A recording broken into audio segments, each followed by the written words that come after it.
to order. First order of business is to elect a PA chair. Let me just refresh my memory about who is actually on the committee this year. Is it Mitch and Molly and me? Is that correct? I think not me. Let me look. The committee list I was just looking at had Molly, Jane, and Mitch on. That's the right. I'm gonna look at Kim to make sure. Molly's on every committee. Well, Right. she told me that. Let's see. It's gotten so confusing. God, this computer Because we all love to come to all the committee meetings. Right. You know, it is confusing. It's Charlie, Jane, and Mitch. Molly is the alternate. Right. Your list has Molly's alternate, mine has me as an Yeah, no, I think you're right, because you called me and we talked about it. Mm-hmm. I think you're stuck, Charlie. alternate. Okay, Do the quarter flip. well, at least, I'm sorry, Flip a quarter. might as well. He is right. So, Yes. take any nominations for a I chair. would nominate Jane. I accept, I guess. Thank you. Committee is 23, 24. Then is she put All in in there favor? on Kristen Lilith's? Aye, okay. Now I know that I voted this one. That's right. you Yes. voted this one. So Next time. Charlie is right. Charlie's right. It's Sorry. not right in the new website. You are right. You are the alternate, and Molly's on the committee. Okay, so let's I'm do not that. on Let's do it. Let's take a vote. operations. Okay. I thought it was. I thought it was in there. No, you're on operations too. You're on both. But you told me I turned on both. I didn't tell you you couldn't be on both. Well, you said it could be on both, but you said. I don't know that we No, ever you had didn't that tell me conversation. So we've all decided it's Kim's fault. Well, evidently. Sorry. You are. I don't think I ever, I think he's on operations. I need to look at the other We list. should probably do that over. Okay, I nominate Jane. I accept. All in favor? I Great. Can I have a motion to approve the minutes? move to approve the minutes. Second? Second it. All in favor? Aye. Okay, policy review 500 series. Who wants to take that? Go ahead. Okay. So, well, good evening. So our 500s are this month, and this is one of our most robust series of policies. And so I've invited a lot of our colleagues from the table that did some of this work. The good news is this is probably the third time now annually that we've seen the 500s, and so we continue to refine it, and there are less and less changes. I don't want to make an absolute statement, say there are no significant changes, but I think that's also a little bit in the eye of the beholder. And so rather than trying to spend the time to go through all of them, especially knowing that we have exempt still before our regular meeting, we'll just open it up to the board for any questions. The last comment I'd make is the majority of the changes are things that have come to us either through policy primers or are being done in response to what we're seeing from legislation and things that we think we have to do legally. But with that, I would just open it up to the committee for questions they might have for team members. So Jane, on 503-6R1, use of physical restraint and seclusion with students, I think there's language here that refers to seclusion rooms. Yep, there is, Charlie. There is, okay. Yeah. And I guess it's been my impression that we are trying to convince the public and the community that we are not using seclusion, and we've gotten rid of all the seclusion rooms. So do you think that language is consistent with that, or if there's a purpose for it being worded the way it is? Yeah, I can elaborate a little bit. So the language you pulled is directly from the Department of Ed's definition of seclusion and restraint.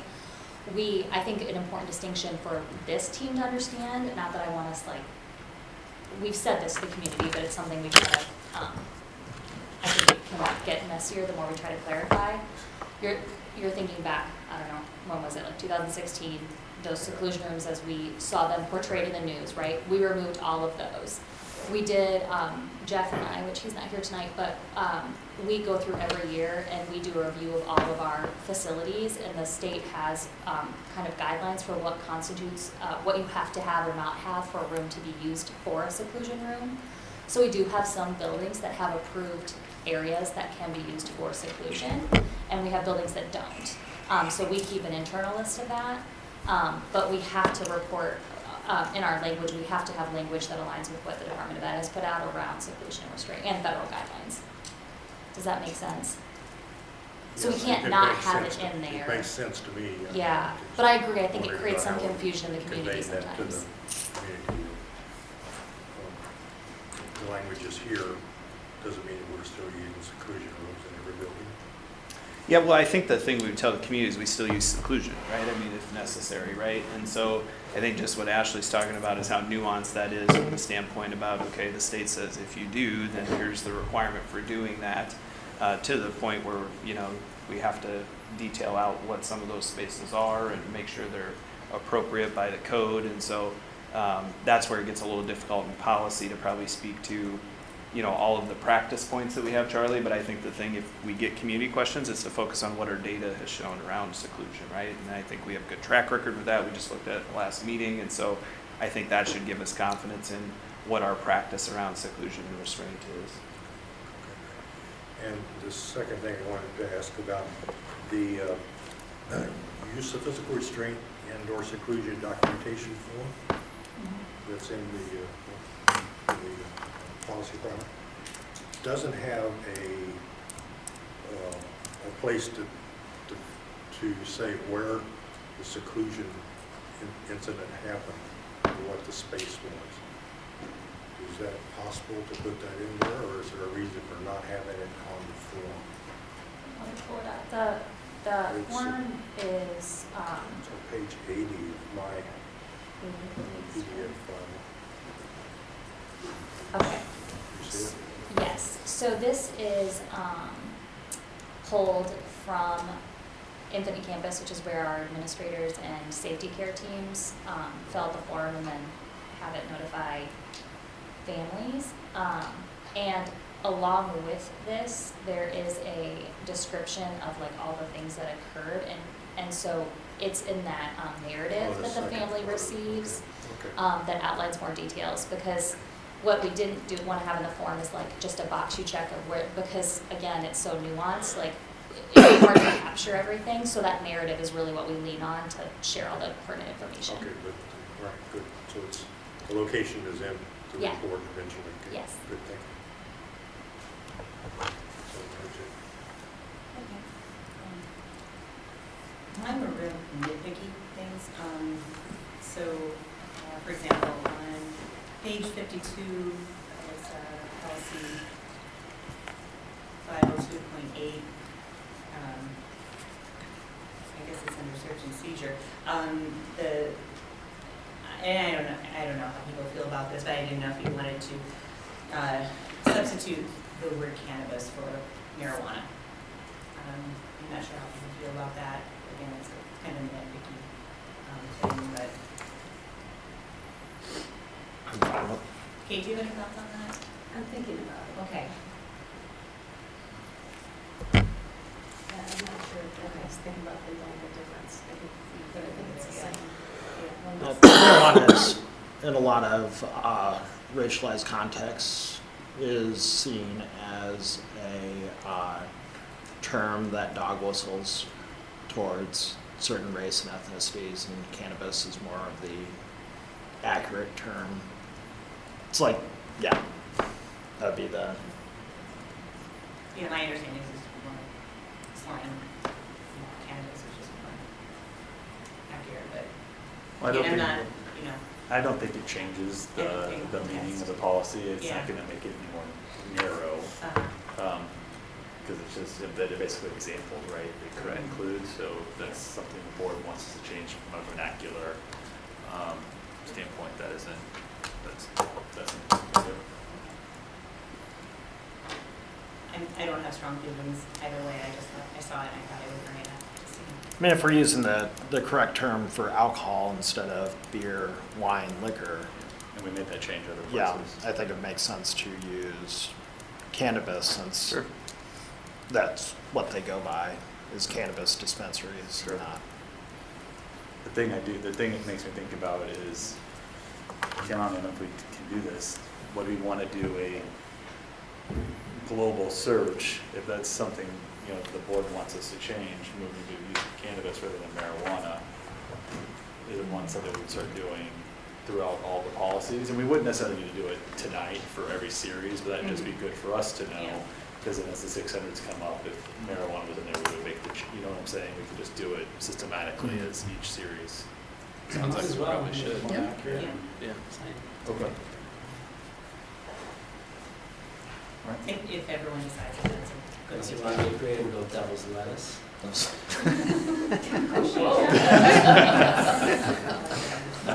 vote yes.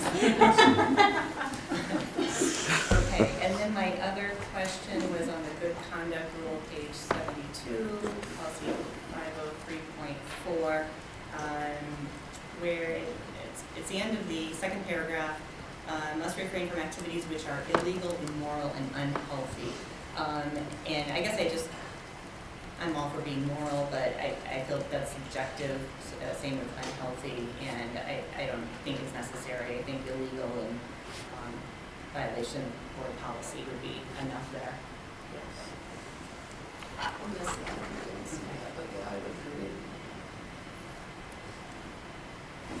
I have no objection to it. Santa, I have one more thing.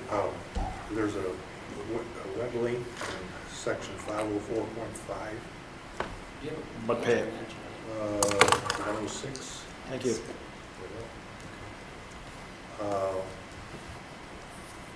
That doesn't seem to work. Produces an error message. And Oh, yeah, that's the fundraising. yeah, fundraising. When I go to the fundraising statement on the district's webpage, through the district's homepage, then we go to the right place, but here it doesn't. Oh, that's not the only web link. I think there are other web The- links the that don't, aren't yeah. working, but I And just figured that was. It's probably with the transition, so Yeah. we'll just do a check of them all. Yeah. Up. May not be doing anything useful here, but then it decides. And then there's also some language about sixth grade that we'll need to change before next year. Recess. And I don't know if we do this now, but it mentions on page 195, we have every other day for junior high, right below the 108 minutes, page 195. Do we change that to middle school now since we're, It's probably another one we just do a search all and Yep. replace middle school for junior high. Sure will.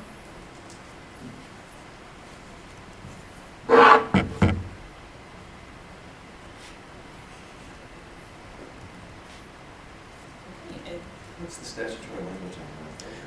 That's Well, from the I was just town. thinking with the K-6, we're gonna have to Yeah. watch, because some of the code stuff is written Yes. K-6. I'm not sure recess is the best example to use on that one, but there might be Physical other ed is, things though. that, I think physical education is. Yeah. is so we'll K6. compare it to code and Yeah. make the appropriate switch where we can, but. Yeah, there's others with chapter 12 and different Yeah. things, like with the requirements of the courses, it's different from 6th to 7th grade, so, Yeah. yep. All right, everybody, to move on to the primers.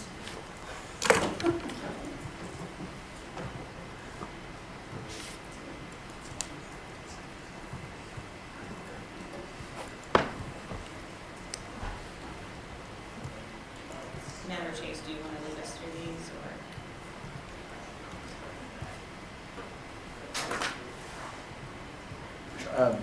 Again, I think in the interest of time, we would just kind of really open it up to questioning. The primers are things that, right, these have come to us recently from ISB in terms of their best guidance reflective of changes to the legislative session or other recent legal changes. So we try our best not to Iowa City-ize these to stay in line with where the state is on them. So happy to tell you what we know about them, if there's anything that stood out to you, but really, this is language that's come to us directly from ISB. Adam, were there the finance ones you needed to comment on? The finance ones, for the most part, in fact, almost the entire part, are simply updates to bring those into alignment with changes in law. So there's nothing really substantive beyond those changes that are mandatory. I do actually want to mention there are 2 artificial intelligence primers that we are not updating at this time. Those are both 600 series. And we actually have an artificial intelligence working group that's working on policy development recommendations that we'll bring when we look at the 600 series. So just so you're aware of why we didn't want to bring those right now. And Director Clausen, you had mentioned that in agenda setting at one point, I think, about AI, and so Adam and I had talked that he had this subgroup working on it, so, you know, if there's any additional conversation, that's probably a good time when that group has some, Okay. you know, culmination of their work, I guess. Great. Yeah.